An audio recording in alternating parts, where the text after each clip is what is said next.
masih waktu yang sama, waktu tidak materi dan metode yaitu menghindari sifat takabur. Jadi definisi ada yang tahu takabur itu apa? Takabur sombong, apalagi merasa diri tinggi, tunduk, porsi, itu semua sifat sombong.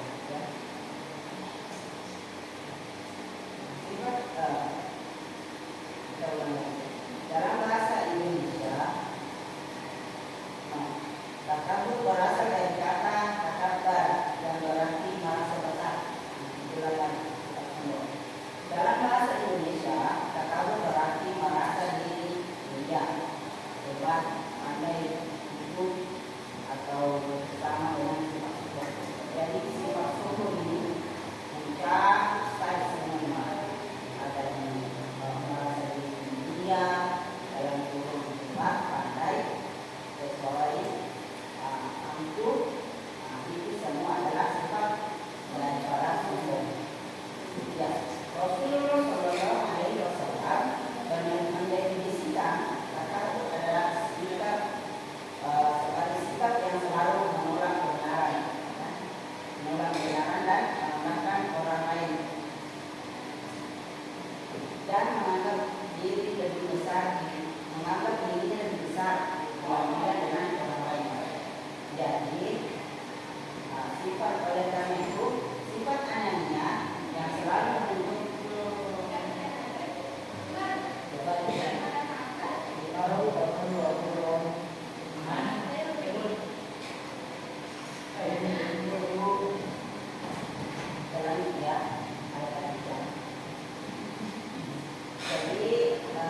sifat anehnya yang selalu menunjukkan diri sendiri, ya, bila dipelihara dalam jiwa seseorang sesungguhnya akan berubah menjadi sifat takabur. Jadi anehnya ini sifat yang selalu menunjukkan diri sendiri. Kayak itu tadi, merasa hebat, pandai, merasa paling benar. Ya, takabur semakna dengan ta'agung, jadi menampakkan keagungan dan kebesaran, merasa agung dan besar dibandingkan dengan orang lain. Sementara ciri dan sifat takabur dapat dilihat daripada sifat besar kepala dan meremehkan orang lain, perasaan lebih kaya, lebih pintar, lebih cantik, dan lainnya disertai dengan meremehkan orang lain adalah sifat ciri-ciri sifat takabur yang selalu terlihat. Jadi ini adalah yang sering kita lihat itu perasaan lebih kaya, lebih pintar, lebih cantik, dan lainnya disertai dengan meremehkan orang lain. Itulah adalah sifat ciri-ciri sifat dari takabur itu sendiri. Ini juga kita kenalani, ini juga ada dari siswa kenalani. Takabur merupakan sifat yang tercela dan berbahaya. Sama dengan kemarin ini pembahasan tentang riya, berbahaya. Apalagi riya kemarin termasuk dosa besar.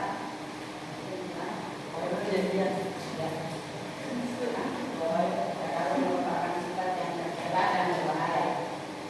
Allah Subhanahu wa Ta'ala memang betul-betul tidak menyukai orang seperti ini. Jadi diharapkan adik-adik semua menghilangkan sifat-sifat takabur ini dari diri kalian. Kalau bisa hindari. Kalau misalnya betul-betul kayak mengalihkan ke orang, cukup. Kalau tidak, jangan kita menganggap diri kita besar, terus disertai dengan menganggap ini orang lain. Kalau seperti itu, karena itu juga Allah Subhanahu wa Ta'ala yang menyukai orang-orang yang takabur, sebagaimana firman Allah. Ada sebagian firman Allah ini. Tadi yang mana?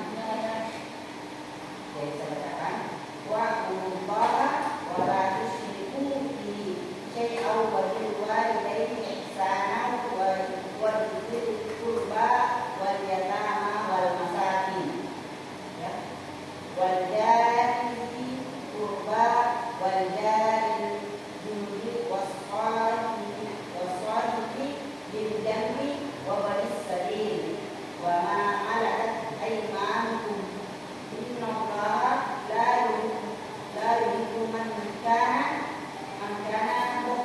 mukhtalan fakhura. Yang artinya, dan sembahlah Allah dan janganlah kamu mempersekutukannya dengan sesuatu apapun, dan berbuat baiklah kepada kedua orang tuamu, kerabat, anak yatim, orang-orang miskin, tetangga dekat dan tetangga jauh, teman sejawat, musafir dan hamba sahaya yang kami miliki. Sungguh Allah tidak menyukai orang yang sombong dan membanggakan. Artinya dalam Surah An-Nisa surat keempat ayat 36. Ya, setelah mengetahui definisi dari kata ini, tentunya kita bertanya-tanya apa sih komponen takarub, bagaimana macam-macam perilaku takarub. Nah, dalam catatan kalian itu, contoh berbahan takarub dari segi objek atau sasarannya adalah yang pertama takarub kepada Allah. Jadi kalian tidak boleh sombong kepada Allah. Apa contohnya sombong kepada Allah? Masuk haji.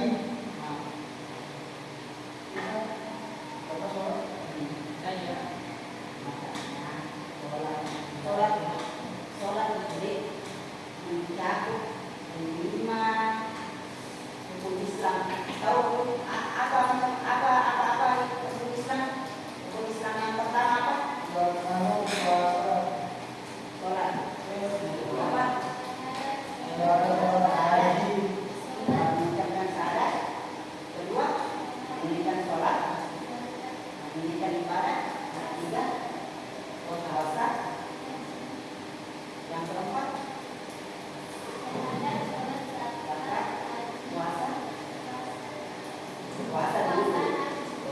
Hari terakhir tidak mampu. Kenapa saya katakan bahwa sholat itu mencakup 5 rukun Islam ini? Seperti saya pernah melakukan banyak ulama yang mengatakan, termasuk Habib Jafar. Tahu Habib Jafar? Tahu. Tidak. Habib Jafar. Sholat ini mencakup yang pertama itu tadi mengucapkan 2 kalimat syahadat. Karena kita dalam sholat tidak pasti mengucapkan 2 kalimat syahadat. Di mana letaknya 2 kalimat syahadat? Hati. Apa? Cahaya. Yang kedua, apa yang kedua? Rukun Islam yang kedua. Itulah tadi sholat yang kita lakukan. Yang ketiga, apa? Zakat. Kenapa masuk zakat? Kenapa bisa zakat ini masuk ke dalam sholat? Karena zakat itu kan mengorbankan sesuatu kepada tujuan tertentu.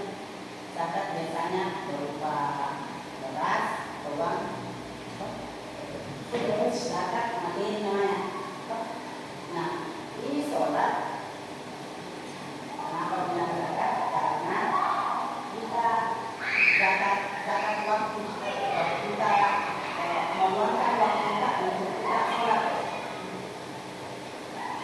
Yang keempat, apa? Puasa. Kenapa puasa? Karena puasa tidak makan tidak minum. Tubuh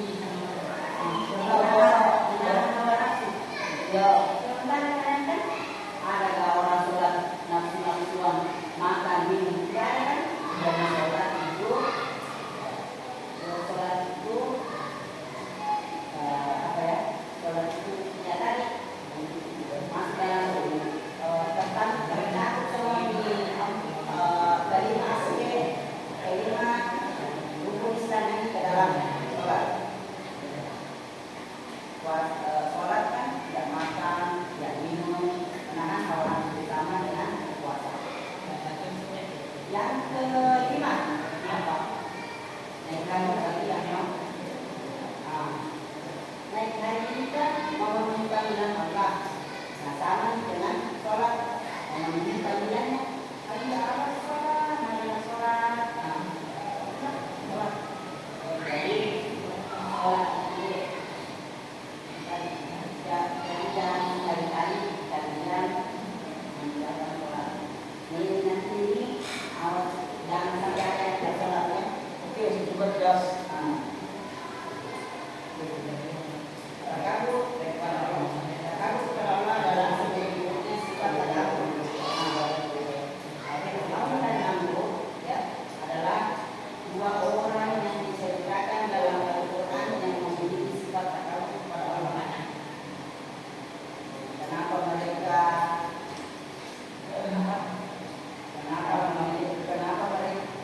disebut memiliki sifat takabur kepada Allah? Fir'aun dan Namrud ini karena mereka mengaku bahwa punya Tuhan kepada manusia. Allah Subhanahu wa taala berfirman, "Wa idza qila lahum usjudu lirrahmani qalu wa rahmanu anasjudu lima ta'muruna wa za'adahu nufura." Nah, yang artinya dan apabila dikatakan kepada mereka sujudlah pada yang Maha Pengasih dari Allah Subhanahu wa taala, mereka menjawab, siapakah yang Maha Pengasih itu? Apakah kami harus sujud kepada Allah yang engkau perintahkan kepada kami? Dan mereka menjauh dari kebenaran. Surah Al-Quran surah ke-5 ya, jadi kita tidak boleh takabur atau sombong sama Allah Subhanahu wa taala. Yang kedua, takabur kepada para nabi.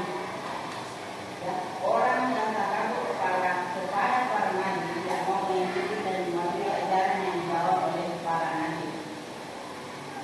Para nabi dianggap tak lebih dan sekedar manusia biasa yang hanya berkawan dengan orang-orang yang miskin dan lemah. Dan mereka tidak mungkin Allah memberikan wahyu-Nya kepada orang-orang demikian. Jadi orang-orang itu termasuk orang-orang jahiliyah pada zaman dahulu, pada zaman Rasulullah. Rasulullah itu dianggap seperti kayak halusinasi. Punya perjalanannya Muhammad, perjalanan menuju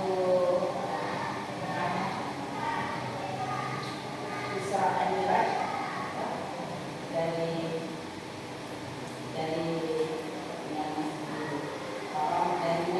dari Masjid Al-Haram, Masjidil Haram ke Masjidil Aqsa. Terus Masjidil Aqsa ke atas Sidratul Muntaha. Jadi itu perjalanan Nabi Muhammad itu dilakukan hanya dengan satu malam. Ada yang mengatakan bahwa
Allah yang Maha Pengasih tidak menurunkan sesuatu apapun. Kamu hanyalah pendusta belaka.